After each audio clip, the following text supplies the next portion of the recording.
నవీన్ గారు ఇప్పుడు అడగచ్చా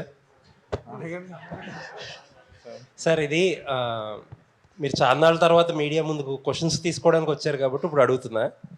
2 important events miss అయ్యారు మీరు. ఒకటి ఏంటంటే మొన్న పర్సంటేజ్ సిస్టమ్ గొడవ, ఇప్పుడు లేటెస్ట్గా జరుగుతున్న స్ట్రైక్. మీరు డిస్ట్రిబ్యూషన్లో ఉన్నారు, ప్రొడక్షన్లో ఉన్నారు, ఎగ్జిబిషన్లో కూడా ఉన్నారు కాబట్టి మీరు పర్ఫెక్ట్ పర్సన్ ఏమో అనిపిస్తుంది నాకు. ఆల్రెడీ మాట్లాడిన వాళ్ళతో సహా మీరు కూడా పర్ఫెక్ట్ పర్సన్. అది చెప్పండి సార్, రెండిట్ల మీద మీ ఒపీనియన్ ఏంటో.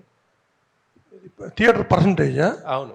We want theatres to be on rental basis. మాకు థియేటర్ ఉన్నా, విమల్ ఉన్నా కానీ మేము శశిని అడుగుతాం, రెంట్కి ఇమ్మని అడుగుతాం. ఇంకా దాంట్లో వేరేదే ఉంది. ఓకే, మీరు పర్సంటేజ్ సిస్టమ్ ఎగ్నెస్ట్ మీరు. ఓకే, ఇప్పుడు జరుగుతున్న స్ట్రైక్ గురించి,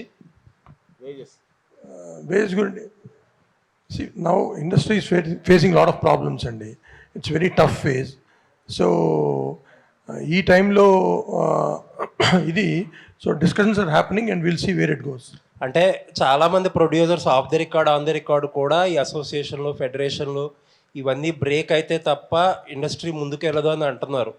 అన్రీజనబుల్గా వేస్టేజ్లు, బడ్జెట్లు పెరిగిపోవడానికి వీళ్ళే కారణం అని కూడా అంటున్నారు. మీ వ్యూ ఏంటండి దాని మీద? అంటే బ్రేక్ అవుతుందా లేదా కానండి, రైట్ నౌ ఇంక్రీజ్ చాలా టఫ్గా ఉంది. ఎందుకంటే మార్కెట్స్ బాగాలేదు, నాన్ థియేట్రికల్ మార్కెట్స్ తగ్గినాయి. So right now it's very tough situation, అది మటుకు చెప్పగలను. అంటే ఇప్పుడు ఆల్మోస్ట్ ఇంక్రీజ్ డిక్రీజ్ పక్కన పెడితే చాలామంది ఆ అసోసియేషన్లో, యూనియన్లు కాకుండా ముందుకెళ్ళాలని చెప్పి ఒక ప్రయత్నం చేస్తున్నారు. మీరు మీ ఒపీనియన్ ఏంటి దానికి? ఎనీథింగ్ మా బడ్జెట్ కంట్రోల్లోకి వచ్చేది ఎనీథింగ్ ఫర్ అస్ గుడ్ అయితే మంచిదే కదండి. ఏది వస్తుంది బడ్జెట్ కంట్రోల్లోకి, ఏం చేస్తే వస్తుంది మీ వ్యూలో?